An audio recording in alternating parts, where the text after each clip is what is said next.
बिस्मिल्लाहिर्रहमानिर्रहीम, अस्सलाम वालेकुम जी। मैं नजमुल हसन बाजवा हूँ। आज पूरा दिन कोई वीडियो नहीं बना सका, उसके लिए माजरत खा हूँ। तबीयत खराबी की वजह से आपके सामने हाजिर नहीं हो सका। हालांकि खबरें बहुत अहम थी और बहुत ज्यादा थी। मुझे पता है कल रात से कन्फ्यूजन है, बहुत सारे लोगों को कन्फ्यूजन है कि जस्टिस याहिया अफरीदी का नाम नामजद हो चुका। जस्टिस याहिया अफरीदी ने कबूल भी कर लिया, अगू की होना है, यानी कि जस्टिस मंसूर अली शाह साहब, जस्टिस मुनीब अख्तर साहब, इसका मतलब है आउट हो गए गेम से। ऑब्वियसली अब तो जस्टिस अमीनुद्दीन नीचे बन जाएंगे, जस्टिस याहिया अफरीदी ऊपर आ गए, वो मिला रहे हैं, ब्रीफिंग्स भी ले रहे हैं, सारी कुछ तो सेटिंग शूटिंग हो गई है। तो ये जो कुर्बानी दी जस्टिस मंसूर अली शाह ने, जस्टिस मुनीब अख्तर ने, रिजाइन करके घर भी नहीं गए, अब बैठे रहेंगे तो क्या होगा? इसका मतलब क्या होगा? क्या इसका मतलब ये समझा जाए कि गेम इज ओवर? तो बहुत सारे सवाल आते हैं। खैर, बहुत सारी चीजें आपके सामने रखता हूं, लेकिन उससे पहले मैं एक चीज आपको बता दूं।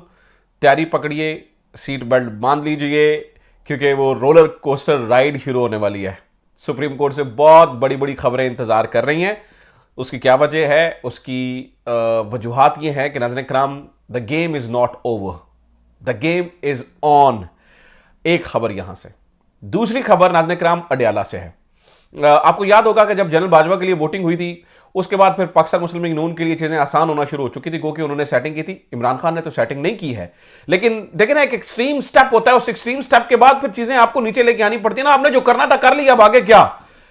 तो पहली अच्छी खबर यह है अडयाला से कि बुशरा बीबी रिहा हो रही है, और वो तमाम भोंपू एंकर्स जो कि किराए के तर्जुमान है, वो बैठ के बता रहे हैं कि बुशरा बीबी के ऊपर और कोई मुकदमा नहीं होगा, वो कल रिहा होकर अपने घर चली जाएंगी, बाहर पुलिस नहीं खड़ी होगी, उनको दोबारा गिरफ्तार नहीं किया जाएगा।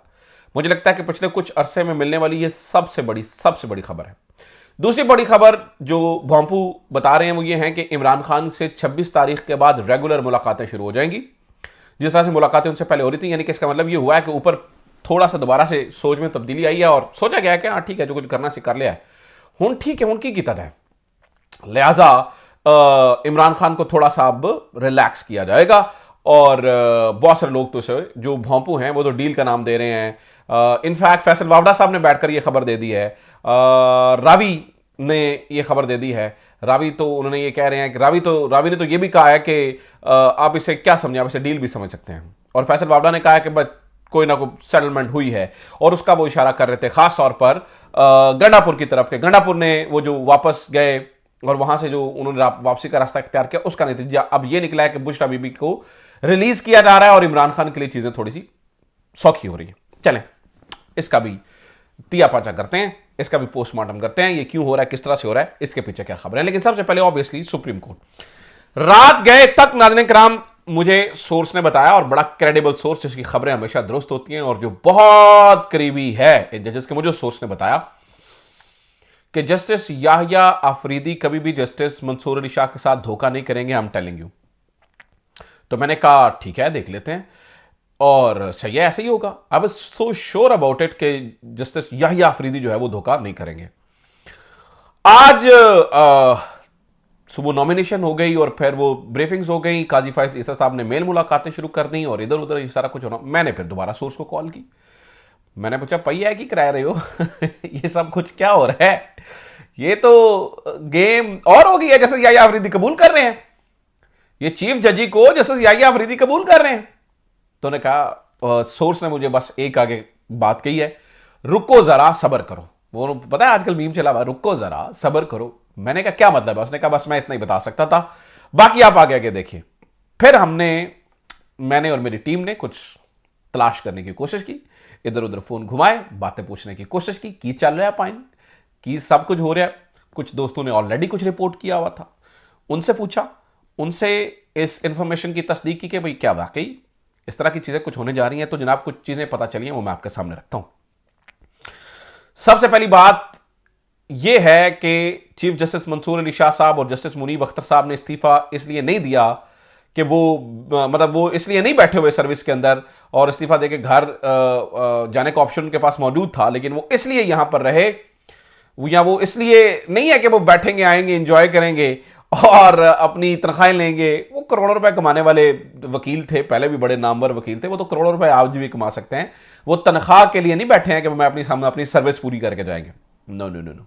जस्टिस मुनीब अख्तर और जस्टिस मंसूर अली शाह साहब का इस्तीफा ना ही देना बहुत सारे लोगों के लिए इनके कान खड़े कर गया। ये की हो रहा है? What is all what is going on what is going on what is going on की हो की रहे। तो जनाब फिर हमने खुरा निकाला, तो खुरा निकलते निकलते पहुंचा उस प्रोवाइजो की तरफ जो कि गजट नोटिफिकेशन में जारी हुआ था। उस नोटिफिकेशन में एक प्रोवाइजर था और वो प्रोवाइजर ये कहता था कि जस्टिस याहिया अफरीदी अगर यानी कि कोई भी इन तीनों में से अगर कोई जज इनकार कर देगा तो वापस दोनों की तरफ जाएगा, उनमें से कोई इनकार करेगा तो फिर चौथा आएगा। इसकी वजाहत की थी फैसल सिद्दीकी साहब ने। फैसल सिद्दीकी साहब सुन्नी इत्तेहाद काउंसिल का केस जिन्होंने प्रेजेंट किया था काजी फायज ईसा के सामने मखसूस नशिस्तों के केस के अंदर, बड़ा जानदार और शानदार वकील, कराची से इनका ताल्लुक, बड़ा शानदार अच्छा वकील है। इन्होंने मतीउल्लाह जान से बात करते हुए एक बात की निशानदेही की थी और उस तरफ फिर हमारी भी जो है वो तवज्जो गई कि ये मामला जो है वो इस तरह हो सकता है।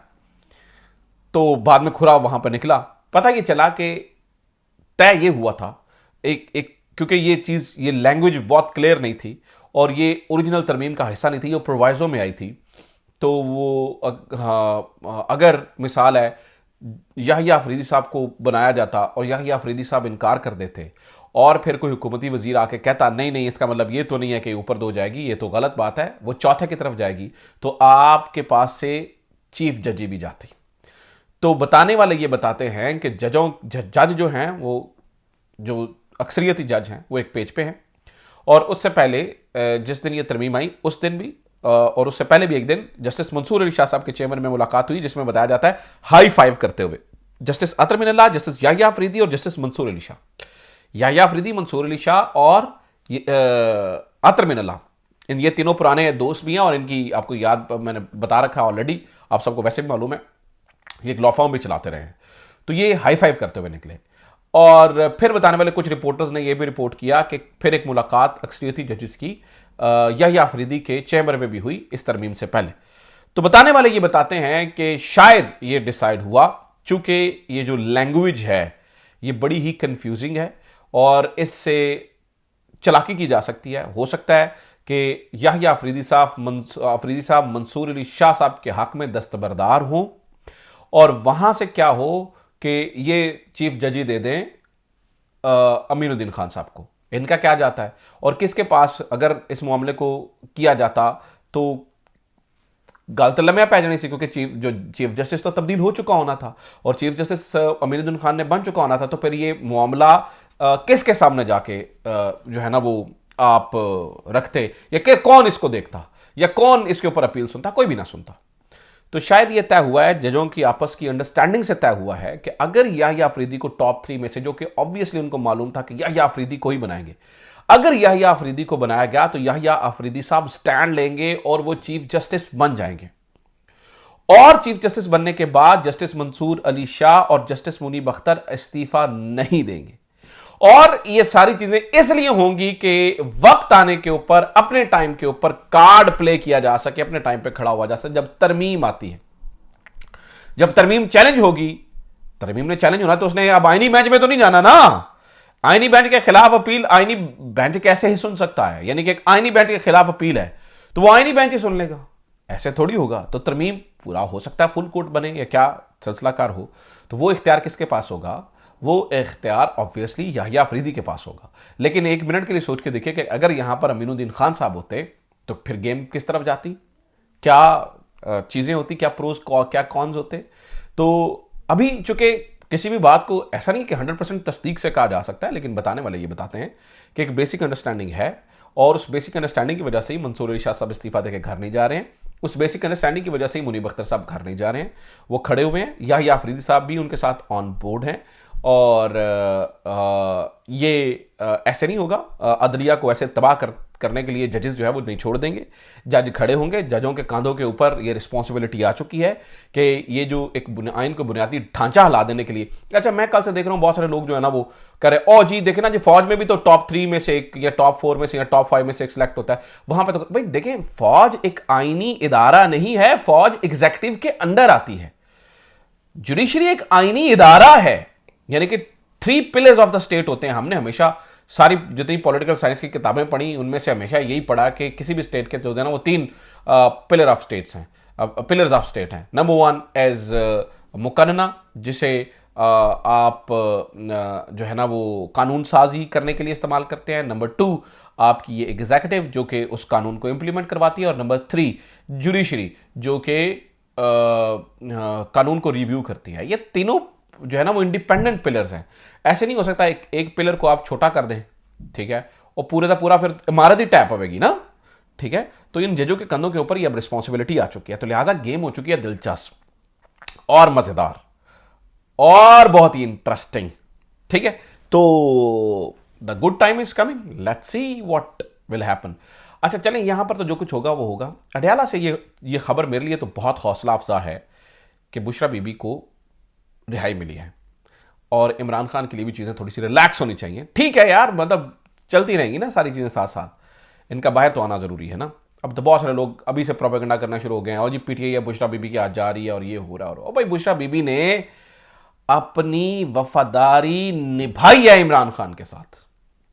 बुशरा बीबी खड़ी नहीं है इमरान खान के साथ, बुशरा बीबी ने करके दिखाया है। तो बुशरा बीबी, वो जो कहते हैं ना, वो जो जब जी ये भागने वाले होंगे तो सबसे पहले बुशरा बीबी का नाम आएगा। भाई नहीं, वो खड़ी रही है वो औरत, और वो डट के खड़ी रही है, और उसने इमरान खान का साथ दिया है। सो लिहाजा मुझे लगता है कि बड़ी और अच्छी खबरें हैं पीटीआई के लिए, खासतौर पर बुशरा बीबी का निकलना अडयाला से, ये काफ़ी बड़ी अच्छी खबर है। और इमरान खान से मुलाकात, अब जो दिल कहे आप इसको जो दिल कहते रहें, लेकिन it's a very very positive news, बड़ी हौसला अफजा खबर है। सो चीज़ें मज़ेदार हो गई हैं, आगे देखते हैं क्या होता है। अपना ख्याल रखिए, खुदा हाफिज़, पाकिस्तान जिंदाबाद।